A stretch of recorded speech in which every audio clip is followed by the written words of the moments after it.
মায়েরা এত বড় বড় ঘুমটা নিত, কি গো মা নিত না? কি ঠিক তো? এখন আর নেই, নেই। এখন যদি বা কেউ নেয় তো ঠান্ডার ভয়ে নিয়েছে এরকম করে, আছে না? বাহ, হ্যাঁ, হরি হরি বল,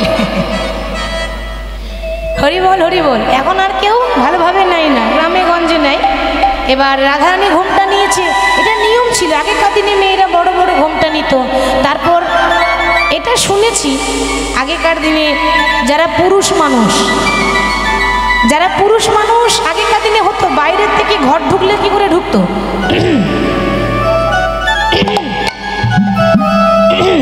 গলা সাড়া দিয়ে, ঠিক তো বাবা? এখন সাড়া দেয়? সত্যি করে বলুন, মায়েদের বলছি, সাড়া দেয়? সাড়া দেয় না, না বন্ধ হয়ে গেছে। সাড়া কি করে দেবে? এটা কলিযুগ। এই কলিযুগে ভাসুরকে ভাসুর বলে না, কি বলে? একটু জোরে বলুন। বাহ, লক্ষ্মী মা আমার দাদা। আর এই বর্দা মেজদা ছোটদা করতে করতে মায়েদের উঠে গেল পর্দা, ঠিক তো? এখন কলিযুগ, এখন ভাই বোনের মতো ব্যাপার হয়েছে। ভাই বোনে আমার ঘোমটা কি নেব, এখন হয়েছে এটা। তবে আগেকার দিনে অনেক কিছু নিয়ম ছিল, তো সেগুলি বললাম। রাধারানী এখন ঘোমটা নিয়ে বসে আছে। গোবিন্দ এসেছে কিন্তু রাধারানী দেখতে পাইনি। দেখলো কি? রাধারানীর বান্ধবী ললিতা। এখন দেখলো বটে কিন্তু চিনতে পারলো না। কি করে চিনবে? কৃষ্ণের গায়ের রংটা হচ্ছে কালো। এখন চন্দ্রাবলী এত চন্দন মাখিয়েছে মা, গায়ের রংটা সাদা হয়ে গেছে, আর চেনা যাচ্ছে না। এখন কালো মানুষ যদি রাতারাতি ভরসা হয়ে যায়, চিনতে পারবেন? সেই মানুষ আর চেনা যাবে? এখন ললিতা মনে মনে ভাবছে ব্যাপারটা কি, আসার কথা ছিল ভগবান কৃষ্ণের, আর এসেছে দাদা বলাই কেন, মানে বলরাম এসেছে কেন? এবার দাদা মনে করে ঘোমটা নিচ্ছে কেন? দাদা বলে কথা, একটু সম্মান দিতে হবে তো, তাই ঘোমটা নিয়ে বলছে, দাদা দাদা ভালোই আছো তো, ভালোই আছো তো, ভালোই আছো তো, ভালোই আছো তো, বলো বলো দাদা ভালোই আছো তো,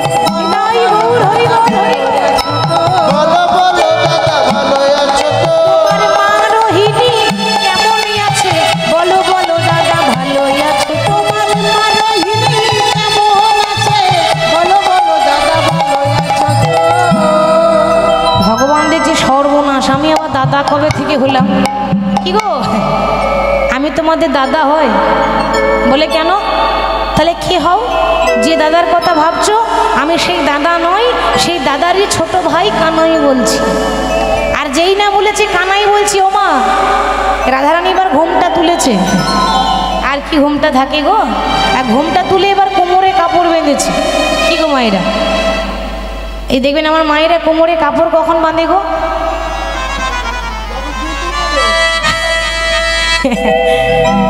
কি গো, কখন বাঁধে?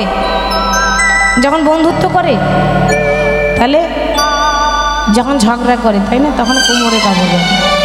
ওই মায়েরা মাঝে মাঝে সব ঘরেই হয়, রণচণ্ডী হয়ে যায়, তাই না, সব ঘরেই হয়।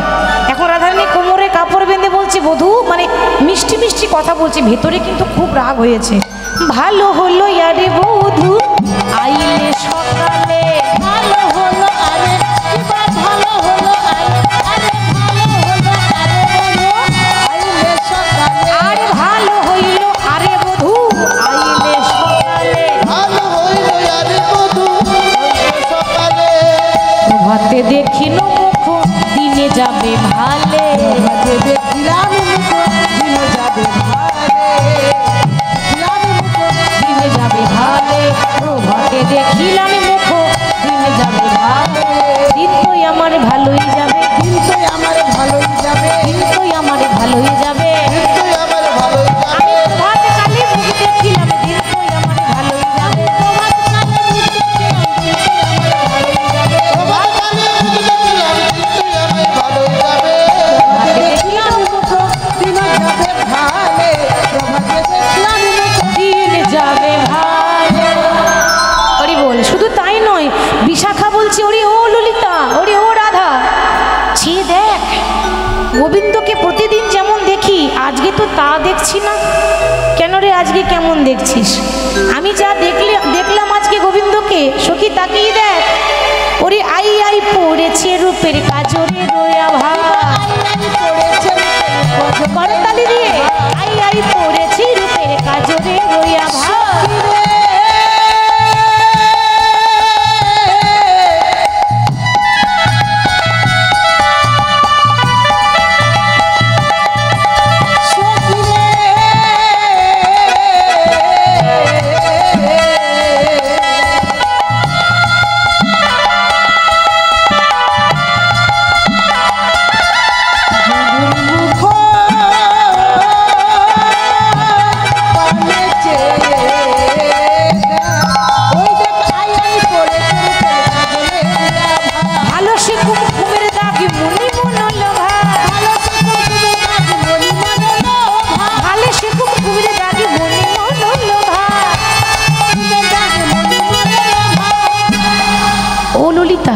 এ জগতে ভক্তরা গোবিন্দের কপালে কি দেয়? চন্দন দেয়, তিলক দেয়।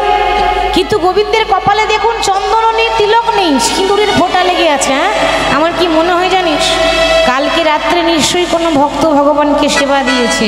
আর যে দিয়েছে না, যে দাগটা দিয়েছে সে ভালোই দাগে দিয়েছে, ভালোই দাগে দিয়েছে, ভুলেও যাবে না সখী ভালোই দাগে দিয়েছে, ভুলেও যাবে না সখী ভালোই দাগে দিয়েছে,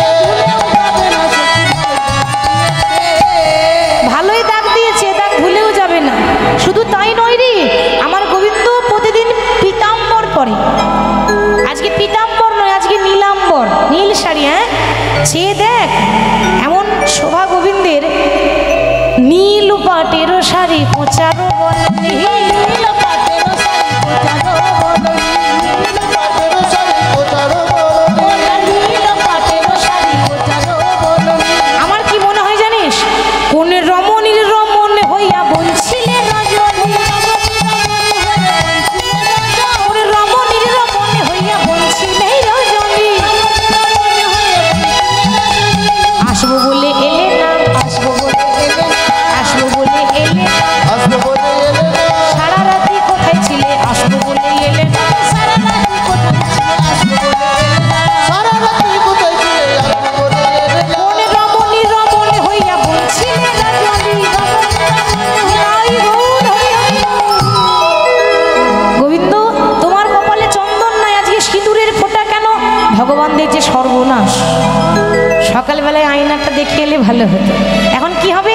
চারি পানে চাহে না গোর আঁচলে মুখ মোছে, চারি পানে চাহে না গোর আঁচলে মুখ মোছে, চারি পানে চাহে না গোর আঁচলে মুখ মোছে, চারি পানে চাহে না গোর আঁচলে মুখ মোছে,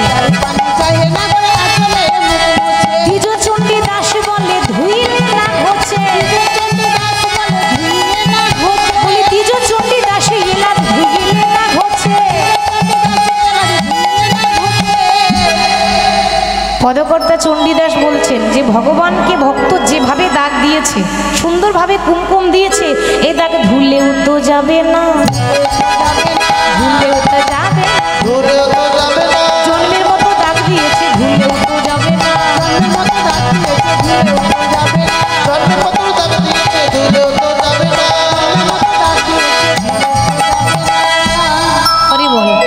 আর এই শোভা দেখে মানে ললিতা বিশাখা দেখছে যেটা কেমন শোভা হয়েছে, এরকম তো দেখি না, প্রত্যেক দিন যেমন দেখি আজ তো তেমন দেখছি না।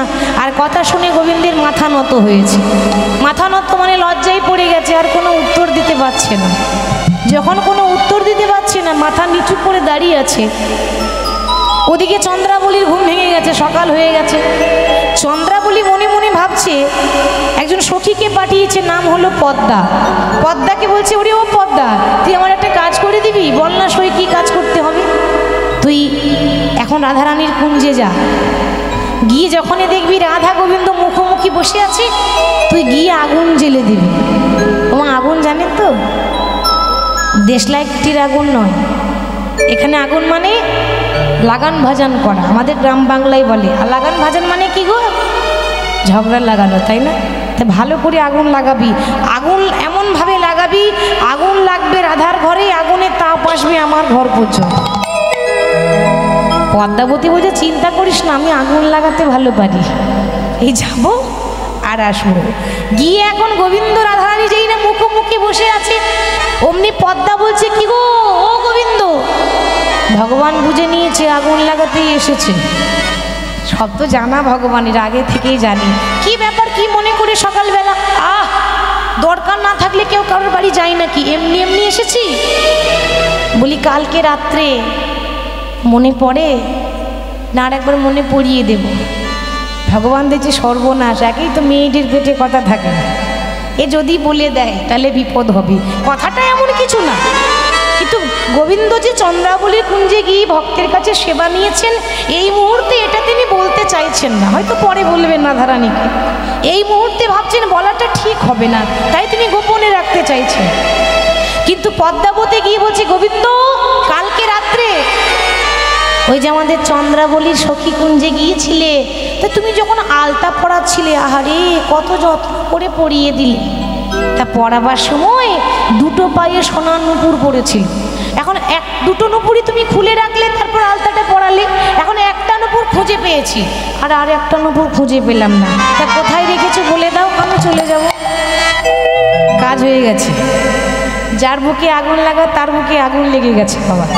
আগুন অন্য কোথাও নাই, বাইরের থেকে সব ঠিক আছে, আগুন লেগেছে ভক্তের হৃদয়ে, মানে রাধারানীর অন্তরে। আর কথাটা শোনা মাত্র রাধারানী অভিমান করে বসলেন। অভিমান এই নয় যে গোবিন্দ চন্দ্রাবলীর কুঞ্জে গেছেন বলে যে অপরাধ হয়েছে তা নয়, দোষ হয়েছে তা নয়। অভিমানটা এই কারণে যে বধূ আজকে যেভাবে তোমাকে সাজিয়েছে, সে এমনভাবে সাজিয়েছে যে দেখলেই আমার কষ্ট লাগছে।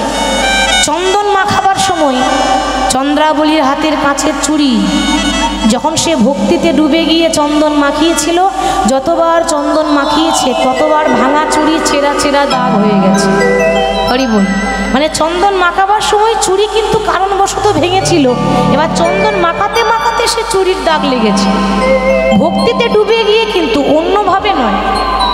তারপর সে প্রতিদিন চন্দন না দিয়ে সে আজকে কুমকুম দিয়েছে, সিঁদুর দিয়েছে। তো সে তো সাজাবার মতো সাজাতে পারেনি। সে যদি আমায় বলতো, আমি হাতে ধরে শিখিয়ে দিতাম, আমি বলে দিতাম ওরে সাজাতে গেলে এইভাবে সাজাতে হয়। তাই রাধারানী অভিমান করে বসেছে। গোবিন্দ কি করলেন? অনেক রকম উপায়ে অনেক কথা বললেন, কিছুতেই রাগ ভাঙালো গেল না। উপায় না পেয়ে শেষে কি করলেন? রাধারানীর চরণে ধরেছে। তো জগতের বল্লভ কৃষ্ণ রাধারানীর চরণে ধরলেন, তাতেও কিন্তু কোনো কাজ হলো না। আর যখন কোনো কাজ হলো না, মনের দুঃখে চলে গেলেন যমুনার তীরে। আর যখনই গোবিন্দ যমুনার তীরে চলে গেলেন, অনেকক্ষণ পর রাধারানীর অভিমানটা কমেছে। নারী জাতি তো আর কতক্ষণই বা অভিমান করে বসবে। যেই না অভিমান করে বসেছে, অমনি ললিতাকে ডেকে বলছে, ওরে ললিতায় আমার কৃষ্ণ কই রে, ললিতায় আমার কৃষ্ণ কই রে, ওরে ললিতায় আমার কৃষ্ণ কই রে,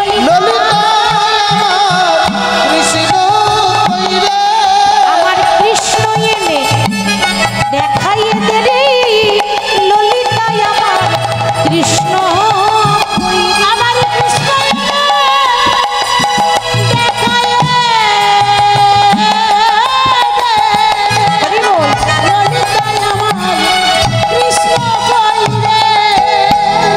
ললিতা বলি রাধে গো, ওই জন্য বলি রায়, ভাবিয়া করিও কাজ, আরে করিয়া ভাবিও না। আগে তো তুমি বুঝলে না, না বুঝে সুঝে ঝগড়া করলে। হ্যাঁ বলি সোহেন রসিক নাগরের রোশনে, কেন বা করিলে কলহরে, সোহেন রসিক নাগরের রোশনে, কেন বা করিলে কলহরে, সখীরে কেন বা করিলে কলহরে, সোহেন রসিক নাগরের রোশনে, কেন বা করিলে কলহরে, আগে না বুঝিলে কাঁদিলি কাঁদালি, তবু মুঝে কাহে বলো,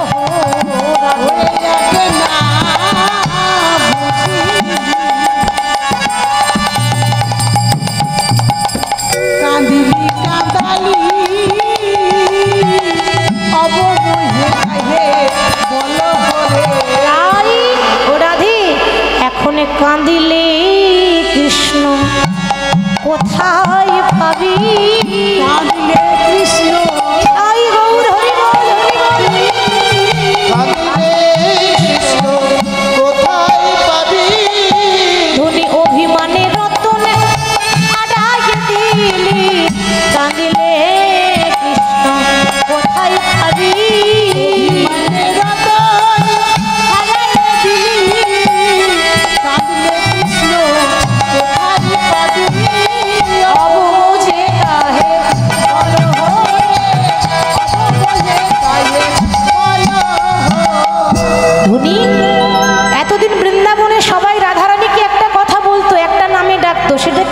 কমলিনী। কমল মানে কি মা? বাহ, কমল মানে পদ্ম ফুল। এতদিন সবাই রাধারানীকে বলতো কমলিনী, কিন্তু আজ আমি মনে মনে ঠিক করেছি, আজকে আমরা মনে মনে ঠিক করেছি, এতদিন তো কমলিনী বলতাম, কিন্তু আজ থেকে আর বলবো না রে রাই কমলিনী, বলবো না রে রাই কমলিনী, বলবো না রে। ধনী কমলে হলে ভোমর আসে কমলিনী, বলবো না রে কমল হলে ভোমর আসে কমলিনী। ফুলের যদি দাম থাকতো তাহলে ধনীরই ভ্রমরই উড়ে যেত না। হ্যাঁ, তাই এতদিন বলতাম রাই কমলিনী, আজ থেকে আর কমলিনী বলবো না। কমল হলে তো ভ্রমর আসে, ভ্রমর এলো না, ভ্রমর উড়ে চলে গেল। রাধারানী বলে ললিতারি সখীরে হাই হাই আমি কি করিলাম, হাই হাই আমি কি করিলাম। এ জগতে নারী অভিমান করে কেন? বধূর কাছে ভালোবাসা আরো বেশি পাবো বলে, কিন্তু আমি ভালোবাসাটা পেলাম না। আমি মানে মাধব হারায়ে এলাম, মানে মাধব হারাইলাম, আমি মানে মাধব হারাইয়ে দিলাম, ওরে হাই হাই আমি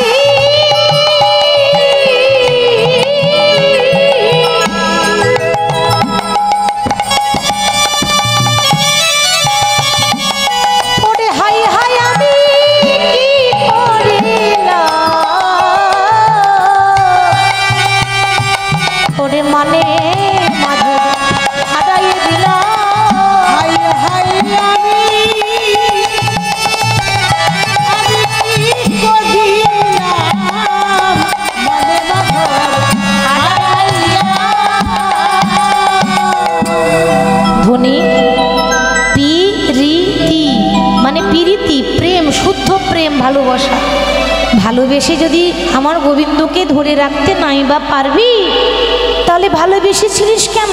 ও ধনী, ধনী নারিলি পিরিতি রাখিতে রে, নারিলি পিরিতি রাখিতে, ধনী নারিলি পিরিতি রাখিতে রে, নারিলি পিরিতি রাখিতে, ও ধনী নারিলি পিরিতি রাখিতে রে, নারিলি পিরিতি রাখিতে।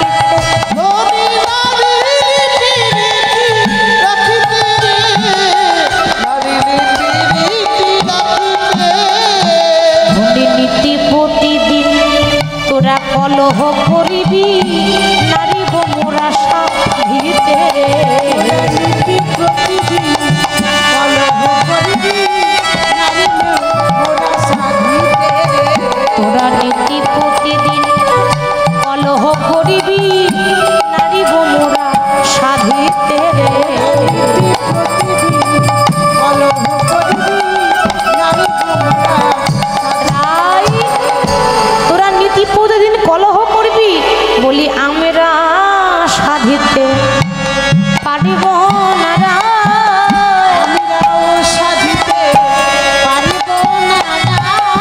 তোরা নীতি প্রতিদিন কলহ করবি, বলি আমরা সাধিতে পারিব না, প্রতিদিন কলহ করবি, আমরাও সাধিতে পারিব না, নারিলি পিরিতি রাখিতে রে,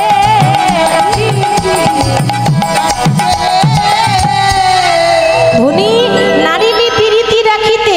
পিরিতি করে যদি বধূকে ধরে রাখতে না পারবি, তাহলে পিরিতি করতে কে বলেছিল? আর রাধারানীর আজকে বসেছি এমনিতেই তো মন খারাপ, তারপর সখীদের লাঞ্ছনা গঞ্জনা রাধারানীর আর সহ্য হয় না। রাধারানী বলে, ওলে ললিতা ওরে বিশাখারে, আমি না হয় অভিমান করে আমার বধূকে তাড়িয়ে দিলাম, কিন্তু তোরাও তো ওইখানে দাঁড়িয়েছিলিস, তোরা তো পারতিস আমার গোবিন্দকে আটকে রাখতে। সবার মাথা নিচু হয়ে গেল। তাহলে কে আনবে?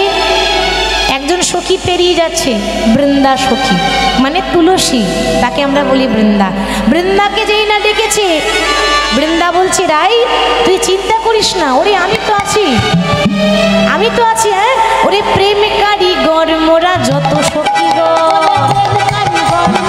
উলুধ্বনি হরি বল হরি বল।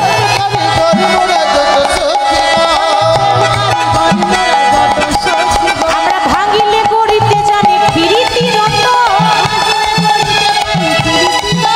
আমরা ভাঙিলে গড়িতে জানি ফিরিতি রত।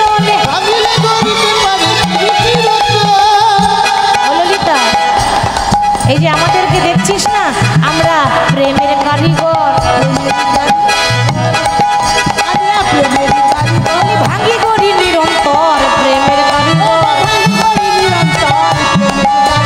ভাঙি গড়ি নিরন্তর প্রেমের কারিগর। ভাঙিলে আমরা ভাঙিলে গড়িতে জানি ফিরিতি রত।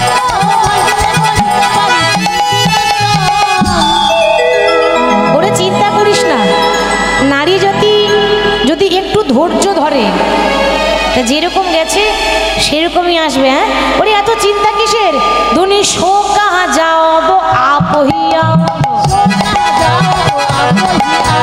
শো কাহা যাওব আপহিয়া।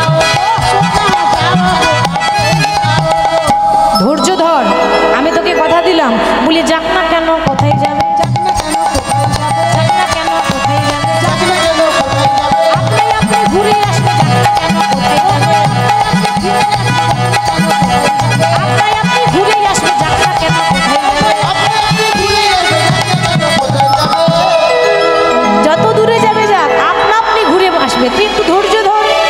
বলে দেখ তুই আমার গোবিন্দকে এনে মিলিয়ে দে। ও মায়েরা, ঘরটা ভেঙেছে, এবার তো জোড়া লাগাতে হবে নাকি, কোনো রকম তো জোড়া লাগাতে হবে।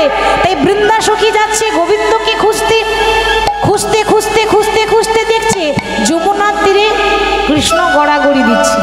আর যেই না গড়াগড়ি দিচ্ছে, গিয়ে বলছে এই যে ও গোবিন্দ, কি ব্যাপার তুমি ধুলায় গড়াগড়ি দিচ্ছ কেন?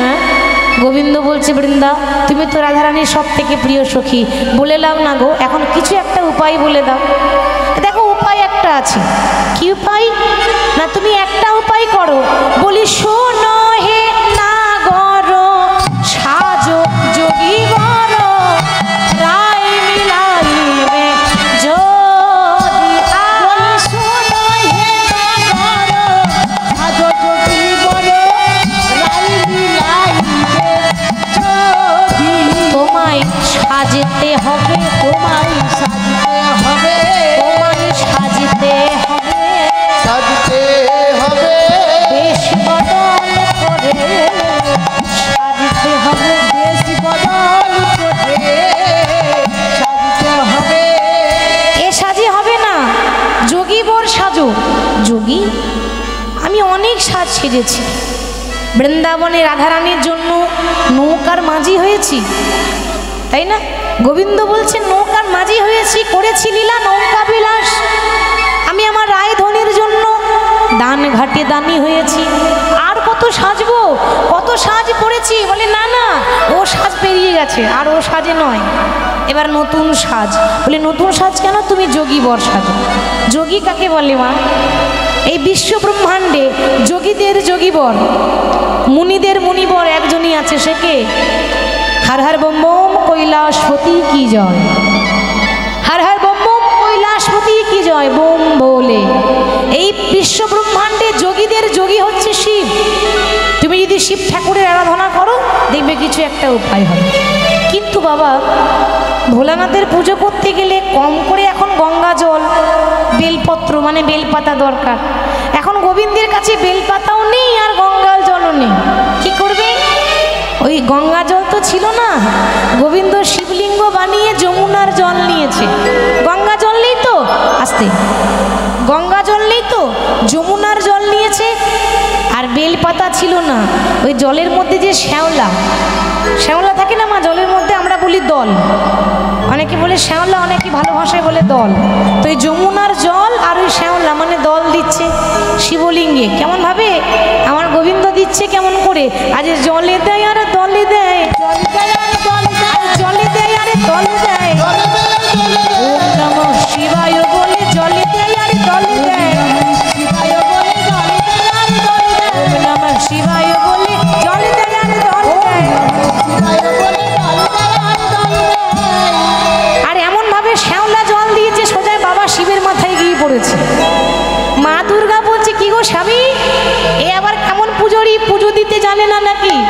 হ্যাঁ, এ শ্যাওলা দিয়ে পুজো করছে কেন?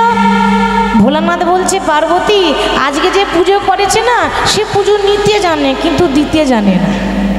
বলে বুঝলাম না তো, আজকে জগতের মালিক ভগবান কৃষ্ণ আমার পুজো করেছে, আর ভগবান তো কারো পুজো করে না, তাই কি করে পুজো দিতে হয় সে জানে না।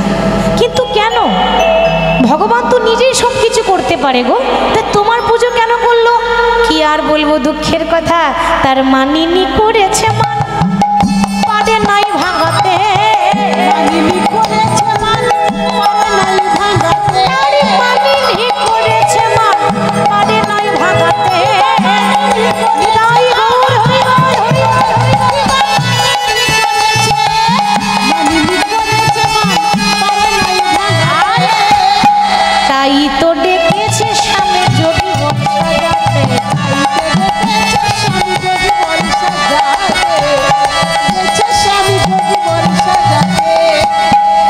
মা দুর্গা বলছে ছি ছি ছি ছি, লজ্জার কথা। কেন? হ্যাঁ গো মা, একটা পুরুষ হয়ে যদি একটা নারী জাতির রাগ ভাঙাতে না পারে, কতটা লজ্জার ব্যাপার।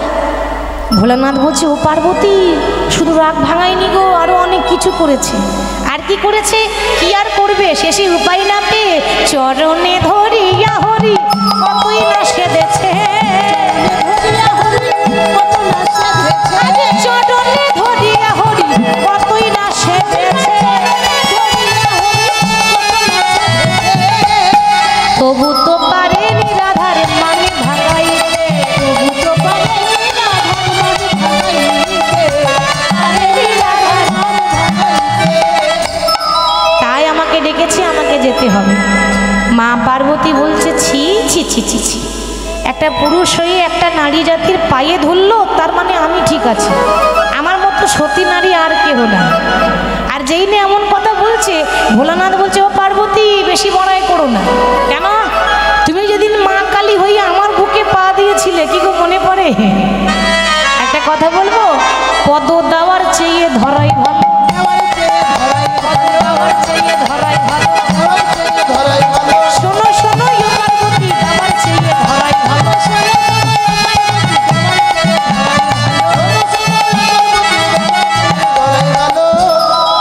কি বাবা ঠিক বলছি তো? কখন মা কালী হয়ে বুকে পা দিয়ে দেবে, তার থেকে আগে আগে স্যালেন্ডার হয়ে যাওয়াই ভালো। তা তুমি বুকে পা দিয়েছিলে, তোমার মনে পড়ে সেদিন তোমার ধর্ম কোথায় ছিল? হরি বল। আমাদের গোবিন্দ যার চরণে ধরেছে তার চরণের দাস হচ্ছে গোবিন্দ, ঠিক তো? আমরা সবাই গোবিন্দের দাস, আর গোবিন্দ হলো রাধারানীর দাস। রাধারানী কিভাবে ভালোবাসতে হয় ভগবানকে শিখিয়েছিলেন, তিনি হচ্ছেন প্রেমের গুরু। আর গুরুদেবের চরণে ধরাটা তো অপরাধ নয়, এটা তো ভুল নয়। নারীর চরণ ধরে কারা? নারীর চরণ ধরে কারা? না ভজন সাধন জানে যারা। ভজন মানে গানের ভজন নয়, ভজন মার্গে যারা ভক্তি মার্গের ভক্ত, তারা জানে যে যদি ভক্তিমতী নারী হয় তাহলে তার হাত ধরলে আপনার উন্নতি আছে, আর যদি আনারি হয় তাহলে উন্নতি হবে? আর উন্নতি হবে না, হবে অবনতি। হরি বল। তাই আমাকে বৃন্দাবনে যেতে হবে, তাই ভোলানাথ কৈলাস ছেড়ে বৃন্দাবনে এলেন। জয় জয় রাধা রমন হরি বল রে, জয় জয় রাধা রমন হরি বল,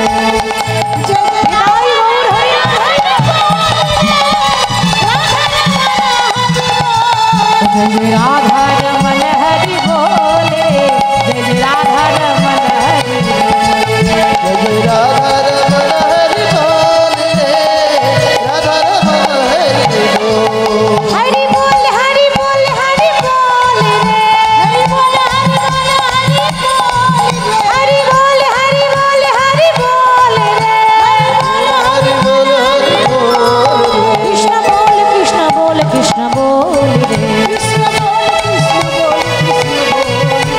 जय राधा रमन हरि बोल रे जय राधा रमन हरि जय राधा रमन हरि बोल रे राधा रमन जय राधा रमन हरि बोल रे जय राधा रमन हरि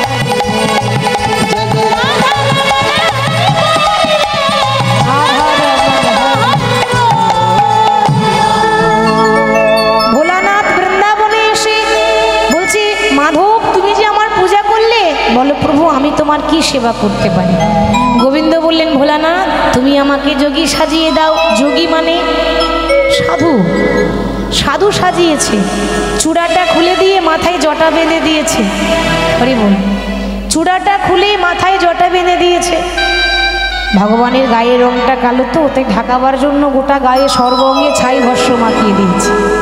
দেখবেন হিমালয় থেকে যেসব সাধুরা আসে সব ছাইটাই মেখে থাকে না, ইয়া বড় বড় জটা ছাই ভস্য মেখে থাকে, ওই রকম ভগবানকে সাজিয়েছে, যোগী সাজিয়েছে। যোগী সাজিয়ে বলছে যে ভোলানাথ তুমি তো আমায় সাজালে, তা আমি এখন প্রথমে যাব কোথায়? ভোলানাথ বলছে গোবিন্দ আগে তুমি মায়ের কাছে যাও। কেন? তোমাকে যে সাজ পরিয়েছি মা যদি চিনতে না পারি তাহলে জগতে আর কারোর ক্ষমতা নেই যে তোমাকে চিনতে পারবে, তুমি মায়ের কাছে যাও। তাই আগে আমার গোবিন্দ যোগী বেশি মায়ের কাছে গেছে। মা যশোদার দরজার কাছে গিয়ে বলছে ভিক্ষাং দেহি ভিক্ষাং দেহি ভিক্ষাং দেহি হর হর বম বম কৈলাসপতি কি জয়, হর হর বম বম কৈলাসপতি কি জয় বোম বলে। মা যশোদা মনে মনে ভাবছেন আমার গলাটা গোপালের মতো লাগছে না। সবার কাছে ফাঁকি দেওয়া যায় কিন্তু মায়ের কাছে ফাঁকি দেওয়া যায় না। কণ্ঠটা তো আমার গোপালের মতোই লাগছে। ছুটে এসে বলছে ওরে গোপাল তুই কি আমার গোপাল এলি? না মা না, আমি তোমার গোপাল হব কেন, আমি তো একটা যোগী। আসলে কি জানিস তো বাবা, তোকে দেখে কি মনে হচ্ছে জানিস, তোর বয়সে বরণে আমার অঙ্গের গঠনে ওরে ঠিকই যেন আমার গোপালের মতন। বয়সে বাড়ানো অঙ্গের গঠন ঠিক যেন আমার গোপালের মতো। বয়সে বরণ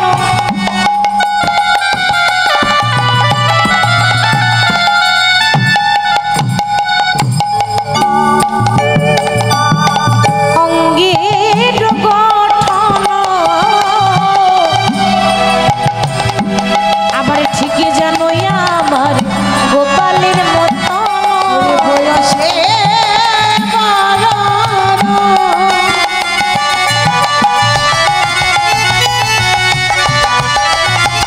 তোরই অঙ্গের গঠন ঠিক যেন আমার গোপালের মতো। আমার কি মনে হয় জানিস, তুই কি আমার গোপাল এলি? আমার গোপাল এলি বলে বলে তুই কি আমার গোপাল এলি? তুই কি আমার গোপাল এলি? তোরে দেখে যেন মনে হয় আমার তুই কি আমার গোপাল এলি? দেখে যেন এই মনে হয় তুই কি আমার গোপাল এলি? তোরে দেখে মনে হচ্ছে যেন তুই কি আমার গোপাল এলি। ওমা আমি তোমার গোপাল হব কেন, দেখে বুঝতে পারছো না আমি তো একটা যোগী, আমি একটা সাধু। মা মনে মনে চিন্তা করলো তাই তো আমার গোপাল তো ঘরে নেই, সে তো গোষ্ঠী গেছে, এই আমার গোপাল হতে পারে না। এবার যেই না ভিক্ষা দিয়েছে, ওমা গোপালের চিরদিনের অভ্যাস ঘর থেকে বাইরে গেলেই মাকে প্রণাম করে যায়। আজ ভুল করে ভিক্ষা নিয়েই মাকে প্রণাম করে দিয়েছে। মা যশোদা বলছে এই ছেলে এই দাঁড়া দাঁড়া দই, তুই তুই আমাকে প্রণাম করলি কেন রে? আর এরকম করে প্রণাম আমার গোপাল আমাকে করে, তুই কি করে জানলি? ভগবান দেখছে সর্বনাশ, তো সাংঘাতিক বিপদে বললাম। ও মা তুমি তো গুরুজন, প্রণাম করলে তো ক্ষতি নেই, আশীর্বাদ দিয়ে দাও। বাহ, কি সুন্দর ছেলে। হ্যাঁ, আমার মনে হয় নিশ্চয়ই তোর মা শিখিয়ে দিয়েছে। হ্যাঁ রে বাবা, তোর মায়ের নাম কি? এবার কি বলবে? ভগবান দেখছে কিছু একটা তো বলতে হবে, তাই ঘুরিয়ে ফিরিয়ে বলছে, ও মা আসলে কি জানো তো, আমি পরের মাকে মা বলি, পরের মাকে মা বলি, পরের মাকে মা বলি। পরের মাকে মা বলি। শোনো শোনো, আহা শোনো শোনো মা যশোদা, পরের মাকে মা বলি। শোনো শোনো মা যশোদা, পরের মাকে মা বলি। শোনো শোনো মা যশোদা, পরের মাকে মা বলি। আমি পরের মাকে মা বলি, অর্থাৎ এ জগতে কেউ যদি আমাকে বাৎসল্য রসে নিজের সন্তান জ্ঞানে যদি ভালোবাসতে পারে, আমি সেই মাকে আমি আমার মা করে নিই।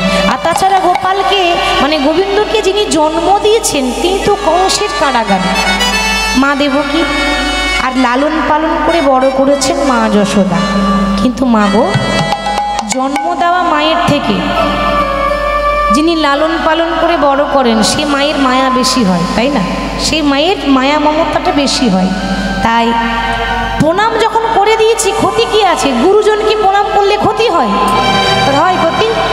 এ তো আশীর্বাদ হয়ে যায় না। আমি প্রণাম করলাম, আশীর্বাদ দিয়ে দাও। আচ্ছা বাবা বল, কি আশীর্বাদ নেবে? আশীর্বাদ করো যে উদ্দেশ্য নিয়ে ঘর থেকে বেরিয়েছি সেই উদ্দেশ্য যেন আমার পূর্ণ হয়ে যায়। আর মায়ের আশীর্বাদ বিফলে যায় না, দুহাত ভরে আশীর্বাদ দিয়েছে, খোকা যে উদ্দেশ্য নিয়ে বেরিয়েছিস সেই উদ্দেশ্য যেন তোর আজকে পূর্ণ হয়ে যায়।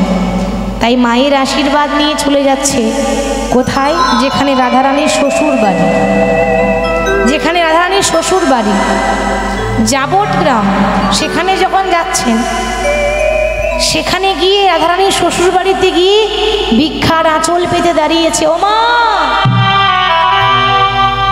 ভিক্ষাং দেহি, ভিক্ষাং দেহি। আর যেই না ভিক্ষা দাও মা বলেছে, অমনি জটিলা বলছে, আই কুটিলা, এই দেখ তো বাইরে যেন কেউ ভিক্ষারি এসেছে, যা তো মা ভিক্ষা দিয়ে আয়। গিয়ে দেখছে একজন যোগী এসেছেন, সাধু এসেছেন। এবার যেই না কুটিলা ভিক্ষা দিতে যাবে, গোবিন্দ বলছে, শোনো আমার নিয়ম আছে, আমি যাত্রার হাতে ভিক্ষা নিই না। যাত্রার হাতে নাও না মানে আমি যাই, আমি যাই, সে যদি আমায় ভিক্ষা দেয় তবে আমি ভিক্ষা নেব, আমি কিন্তু যাত্রার হাতে ভিক্ষা নেব না। কুটিলা তো বুঝতে পারলো না, ঘুরে গিয়ে বলছে, ও মা যোগী তো আমার হাতে ভিক্ষা নিলই না, আমি এত চেষ্টা করলাম কিছুতেই ভিক্ষা নিল না।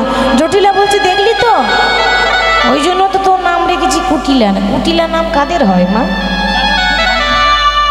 যাদের মন খুব ভালো তাদের নাম কুটিলা হয়। তাদের মনের মধ্যে কুটিলতা থাকে, তাদেরকে বলে কুটিলা। ওই জন্য তোর নাম রেখেছি কুটিলা। তুই তো কারো ভালো দেখতে পারিস না।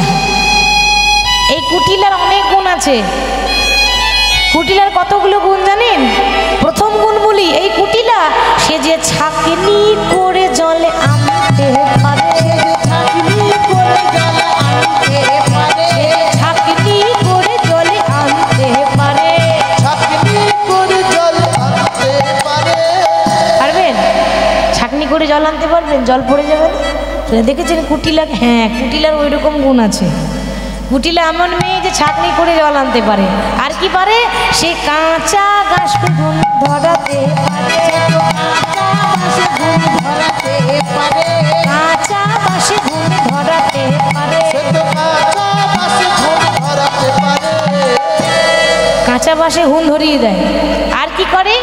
সে জলে আগুন লাগাতে পারে, জলে আগুন লাগাতে পারে, জলে আগুন লাগাতে পারে। ভাবুন মা, যে মেয়ে জলে আগুন লাগিয়ে দেয় সে কত ডেঞ্জার হবে, তাই না? জলে আগুন লাগিয়ে দেয়। আর একটা কাজ বেশি ভালো পারে, আর একটা কাজ সব থেকে বেশি ভালো পারে। কি বলুন তো? কোথাও যদি সুখ দেখতে পায়, কারোর ঘরে আনন্দ সহ্য হয় না, সে কি করে? সবারই কি করে? সোনার সংসার ভাঙতে পারে, সোনার সংসার ভাঙতে পারে, সোনার সংসার ভাঙতে পারে। সোনার সংসার ভাঙতে পারে, সোনার সংসার ভাঙতে পারে। মানে সুখ সহ্য হয় না, যখনই দেখছি এই সংসারে এত সুখ, গিয়ে ভেঙে দেবে সংসারটা। তাহলে তুই তো পারবি না, ওরে মুখ পুরি, ওই আমি জানতাম তোর দ্বারা কিছু হবে না, আমি যাই আমি। এবার জটিলা যেই না গেছে বাবা, যেই না ভিক্ষা দিতে যাবে, তখন যোগীবর বলছে, মা কিছু মনে করো না, আমি অসতীর হাতে ভিক্ষা নি না, তোমার ঘরে যদি কেউ সতী আছে তাকে পাঠিয়ে দাও, তার হাতেই নেব। জটিলা মনে মনে ভাবছে সতী কোথায় পায়, তবে শুনেছি ঘরের বৌমা মানে ঘরের লক্ষ্মী, আমি যদি আমার বৌমাকে বলি নিশ্চয়ই তার হাতে ঋণও নিতে পারে। তা বৌমাকে ডাক দিয়ে যেই না পাঠিয়েছে, এবার রাধারানী একেই তো মন খারাপ, মনের দশা ভালো নাই। এবার যেই না ভিক্ষা দিতে যাবে, অমনি গোবিন্দ রাধারানীর হাতটা টেনে ধরেছে। রাধারানী মনে মনে ভাবছে যে এই বৃন্দাবনে কার এত বড় সাহস যে আমার হাত ধরে টানে। যেই না ঘুমটা তুলেছে, দেখছে সর্বঙ্গ গেছে ঢাকা, কিন্তু যাই না